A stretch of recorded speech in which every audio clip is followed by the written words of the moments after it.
Hey, welcome to Pretty Blunt. I'm your host, Jamie Lipowitz, and I'm here with my co-host, Sabine Schwartz. Sabine, give me the hot gossip, girl. What's going on? The hot gossip this week is that pre-roll summer is like slaying. We're seeing pre-rolls sell. Budtenders are telling us great things. We've been pretty close to this campaign because, of our collaboration and partnership with the OCS. So I feel like we're invested in its results. But what are the Budtenders saying? One, we see that they're actually talking about the consumer facing assets in the group chat. So that's like actually the most interesting thing to me is the budtenders are ordering those like poster boards to promote pre-rolls as a category in their store, which is like cool. And they're like talking about it. Like we see pictures of them with those giant stands in their store. So it's interesting just to see them talk about merchandising materials and talk about merchandising materials that are not related to a brand. So that tells me that that's successful in some capacity because there's conversation about it. And then we are seeing them talk about how more pre-rolls are getting sold. Specifically, the example from the group chat is one of our buds said that a customer dropped $200 on pre-rolls the other day. And it isn't their usual 2 by 1 gram. And so that tells me that it is like changing those purchase habits. Even if it's not $200 every single time, they spend $200 this time that they don't normally spend. Well, I think customers in a lot of ways have to be trained, right? So if they're getting offered more things and they know more things are available, they're more likely to try it. And so if the bud tenders are like downloading those OCS materials and then, using them on their customers, that's an effective like sales habit change that trickles down to the consumer. The reality is that the bud tender talks to the consumer. I feel like in this industry, we all just talk to each other, like all B2B, back and forth, back and forth, back and forth. But no one actually talks to the customer. And the only people who really talk to the customer are the bud tenders. And so if you can give them real actionable things to work towards or communicate, I think we'll see that trickle down into the data of what is actually working in market and what's selling. And pre-roll summer seems to be selling. Well, and I think the cool thing too about it is you said this literally just now. You were like, no one talks to the customer. And this is a campaign that actually does talk to the customer and isn't from a brand either, right? Like they're elevating an entire category. Totally. But I do think it is the OCS's responsibility to talk to the customer. That actually is like, I do think as a government business, I do think it is their responsibility to talk to consumers and to legitimize cannabis in a lot of ways. And so, any which way that happens and they get to highlight, the brands that they work with and elevate them, I think that's great. And so I think pre-roll summer is a success. I'm excited to see how the OCS continues to like talk to customers. I think brands should talk to customers. Stop talking to each other. I wanted to say though that I like this campaign specifically because personally, I think smoking is cool. Seriously, I do. I really appreciate how this is a campaign that visually targets destigmatization. Like you don't consume bongs in the same way in public. And so to me, the pre-roll is really interesting because it is just normalizing consumption. Yeah, I mean, I think the pre-rolls are the consumption method of the future in the sense of like convenience, right? So yeah, I like smoking. I like rolling a joint. I've always rolled a joint. It's kind of been a ritualistic thing, but pre-rolls were never available. And so in that sense, I think it's going to mimic the tobacco industry.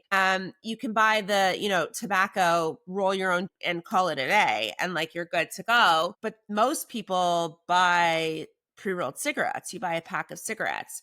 I do think pre-rolls are the consumption method if you're going to inhale of the future. A lot of people don't know how to roll a joint. They can't roll a joint. They don't. It takes practice. Well, I actually think that that's a really good point is a gift and a curse of being this far into legalization. They might have never needed to have to roll a joint because once they became old enough to purchase, they were immediately able to access pre-rolls. And so I think it's kind of interesting that like it's a sign that the industry is moving forward. So it's like a tiny visual cue for like normalization and like consuming publicly and like sharing and puff puff pass. That I don't want us to forget is specifically that what you and I have seen with the bud tenders, they're like actually just trying to figure out what's the best to sell their customer. I think you have to teach them, right? Not every budtender is gonna action the education. Like, we see on the platform for every 10 members that join, 3 will log on once and never again. Like they just don't care. They don't want to participate. Another 3 are like transient. It's just like their job, their after school job, whatever. It's a sales gig. They don't care. And then the remaining 4 are the ones who actually are valuable High Buds Club members, really care, want to participate, want to grow, want to move on in the industry. And for that 40% of bud tenders, because that's about what I would say it is that actually care. For that 40% of bud tenders, they want to have the knowledge. They want to be able to sell the right products to the right customers. They want to upsell because they know that if their shops does well, they have jobs and they have more hours and they have more opportunities and they get to interface more with, lots of different things. I think when we bring the bud tenders into the business of cannabis and we actually teach them the hows and the whys of the decisions that we're making and what we're putting our focus on, and if they understood margins and, how businesses make money and how you make money selling cannabis, I do think that 40% would care more and would keep these things in mind when they're talking to customers. Because the only way a customer gets legal cannabis is on the website or they talk to a bud tender. That's the 2 options. Why wouldn't you train your front line with business in mind? What I think is very interesting now is the 4 people that stay. Not everybody in your store is going to be the most passionate. I never have that expectation, but those 4 people are the people that want to be salespeople and want to grow your business and learn about your business. And you know what I mean? They actually want to sell things. We see it though on the session chairs, right? Sabine hosts the session chairs and I'm just a fly on the wall listening a lot of the time just to hear what's going on. But I can tell pretty quickly based on the language that a bud tender uses if they are business minded at all, and if they understand that their role in a business function. Like, yes, I think the bud tender is important. They help people. They get the right products in hands. They're subject matter experts. Like, yes. From a non-business perspective, I think the bud tender does a lot of the heavy lifting of this industry in terms of like the normalization of it, But from a business perspective, they're the main entry point. And if they understand the business and care about the business because they understand how it's going to impact them and further their opportunities in their life, like that's a dream. I don't think that's specific to bud tenders. Like, I can see how even just in business, just in general, like there's people who do a job and don't really care about the things around them. They're just there to do that one specific job and then they leave. And then there's the people that, understand that their job has impact and then what is the impact and the effect of that? And how do I get better at better outcomes? And so I think that's a human nature, like a common thread in any industry, in any business. Like the people who work on the business have to care about the business. And so, some will, some won't. Like that's just life. That's how it goes. But the good bud tenders who care about their dispensary sales and business are, I think, the ones who are going to inevitably be more successful. Absolutely. Absolutely. We see that drive in them where they want to learn more and they're eager to learn how to sell things better or drive traffic to their stores, which I always think is crazy because that's not their responsibility. They're always thinking of it.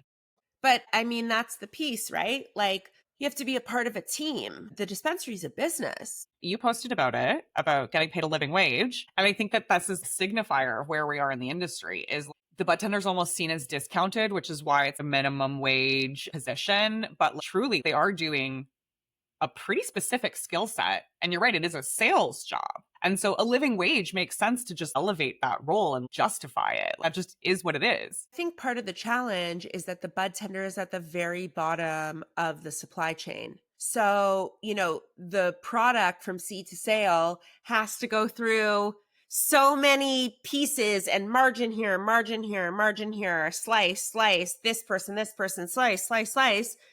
by the time it gets to the Budtender, there's not a lot of money left. And then it has to get sold to consumer. The industry has structured it that there's really only two ways consumers can get products. They go on the OCS.ca and order it, or they order it from their local dispensary and get it delivered. So that's a .com experience, but it's not mass, and then walk into a store. And you have to talk to a Budtender. But if the Budtender understood how to be a salesperson and the role was elevated with pay, with opportunity, with all these things, I do think we would get to an environment where people are spending a few $100s every time they go to the dispensary. Yes. Do I think that there's always going to be the person who comes in every day and buys a single pre-roll? Absolutely. Absolutely. But do I think with training, with attention, we could get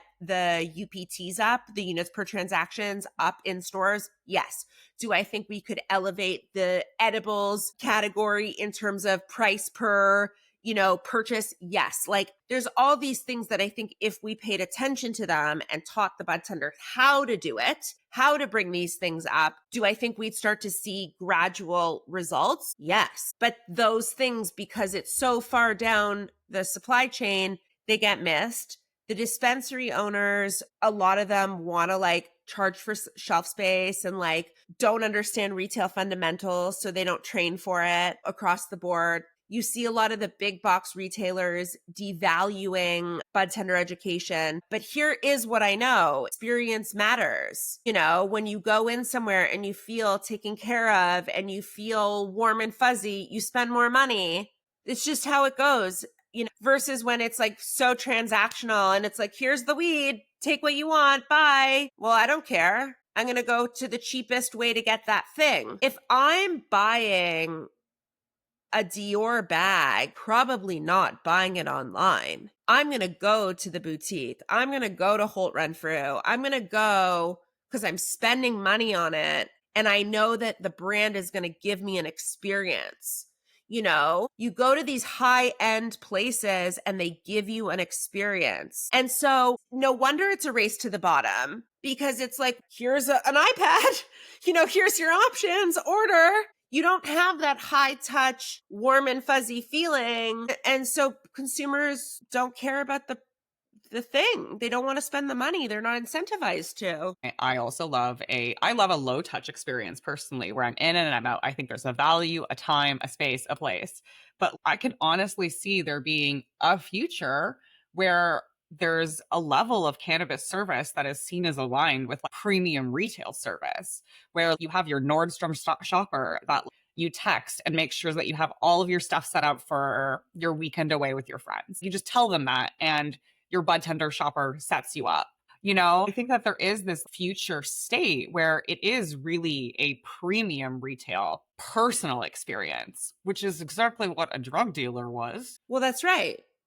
I've sort of been twirling this idea around in my brain around a cannabis concierge, because we see the best stores in the world, the best retail experiences in the world, I believe, are about curation. What are the products you put on your shelves? How do they all go together? And how do I want to buy all of them? It's the curation. I love a tight menu when I go to a restaurant.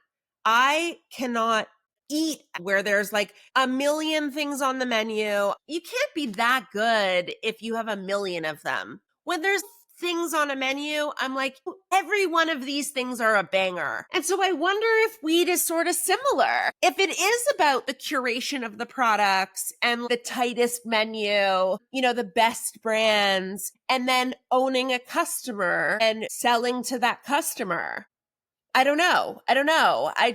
You see it in high-end retail, Holt Renfrew. You see the greatest brands of the world have personal relationships with their highest spenders.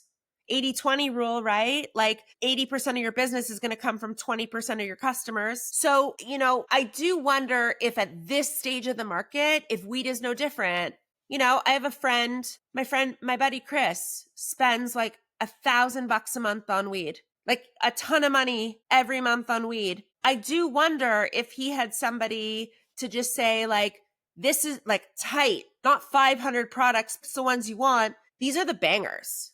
Here you go. Would he buy into that? Maybe. Everyone wants the best value for their money, and you get the value in that personalization. It's nice to have that person say, you actually really liked one of these last time, so I think this time this one will match like blah, blah, blah, and just guide you on that journey. So I do think that that is a time and a space for sure, where it is a curated menu. And a person does that. Like a human has that conversation and builds that relationship. Going back to the personal shopper analogy, like the personal shopper knows what you bought last season. They know what you liked. They know what you didn't like. They stay with you. You know, they might not bring in something specifically, but show it to you and bring it in if you want it. They're thinking about your preferences and your needs. And I just think we're at this stage where there's so many products. I don't want to say so many brands. There's so many products. And it's what's the right product for you? Like, how do I curate your experience and make it sure that you're buying things and upselling and, you know, bringing your basket size up? And like, I don't know if that happens. Like, I'm sure it does on a walk-in basis. Certainly consumers become loyal to their budtenders. We see that. But like, is there a world where a budtender has a book of business? We talk about elevating the role, right? So is there a world where a budtender has a book of business and they have,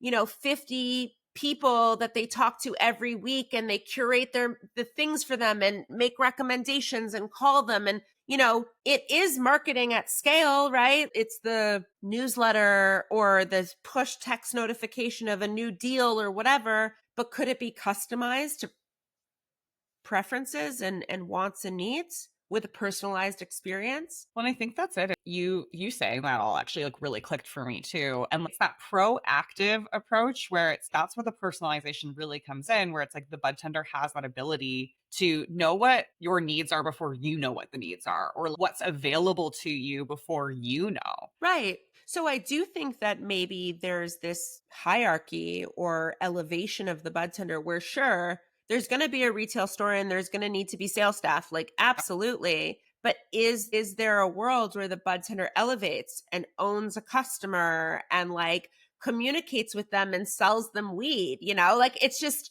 a drug dealer, like a dealer back in the day owned their business. Like I would get a text, hey, Jamie, we have this in stock this week. I think you'd like this. Like, let me know if you want me to drop off, you know, a quarter, half quarter, an ounce, whatever, you know. I've had a lot of dealers in my day, and I've had a lot of dealers, obviously pre-legalization, and I see how they run their businesses. They have mass texts where they say what they got in that day. Like they are marketing. In the truest sense of the word, they're marketing. And so the dispensaries now today, this new age of selling weed, it's a retail store. It's somewhere you can walk into, but it took away all the service and personalization of buying marijuana like it used to. And maybe with finished goods, it doesn't matter. Maybe with finished goods, like with vapes and edibles and beverages, like maybe that is truly the CPG, like rules that will apply. I don't know. I think so, yes, but I think there's nuances. We've lost that personal touch. And I think if we brought that back and took the bet away from real estate and more onto customer experience and like getting to know the customers, owning them, cultivating those relationships, I wonder if business would change. And I do wonder if that's maybe the way in which budtenders get to be compensated more. Because if you're not discounting and you're selling at a 40% margin, there is money there to pay the budtender more and to compensate them appropriately. Well, I think it's interesting that you say that, because there's a world as well where if the budtender owns their own book of business, that book of business likely will follow them, just like you follow a hairdresser. And so, like, again, it elevates that budtender because their book of business is worth something. And they can take that and be like, oh, I'll come to your store. My book of business, likely 50% of those customers will follow me to your store and make their purchases at your store.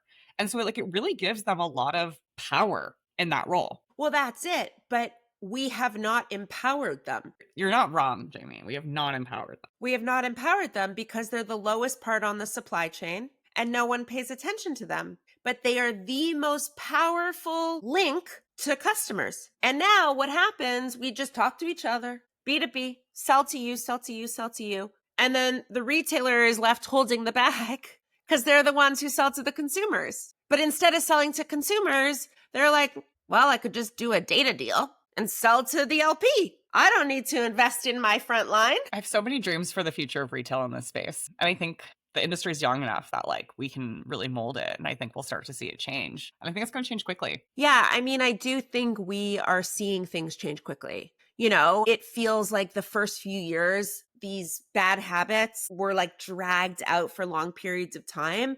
And I think people are just out of cash. They like don't have the runway to be able to let these mistakes or these bad habits or ineffective practices run for long periods of time. It's never a dull moment. It's never a dull moment. Jamie, what a great chat today. The Budtender talks to the customer. And that is our takeaway. If anyone has to learn anything from this, the Budtender is the one that talks to the customer. That's just it. The Budtender talks to the customer. You want to talk to the customer, you got to go through the Budtender. That's how it goes. I do think the Budtender, though, the role needs to evolve. My perfect vision is that most retail spaces, they could be very small because all of their shit is in the back. So we are prioritizing small space, a retail footprint. You're going to do delivery around your area. Minimum, your store has 6 full-time team members and 2 part-time team members. And your full-timers, because you can't get paid on commission, we just pay people a decent wage. And it's like actually $55 a year with benefits. Those people will show up to work awake, ready to work, you know what I mean? Passionate, like actually like able to feed themselves and like pay their bills. And then because you have that many people, if someone gets sick or someone needs to take vacation, it's fine. And then your part-timers help you fill in those gaps on weekends. Like that's actually my dream. If you pay people a livable wage and are nice to them, it's like actually not that hard. It's like not that hard, but it seems to be hard. Everyone will talk to me about labor costs. And I was like, your labor costs are supposed to be high. It's human capital. Yeah, for real. That's literally the biggest expense in running a business is people. For real, for sure. For sure. All right, good chatting. Okay, bye. Bye.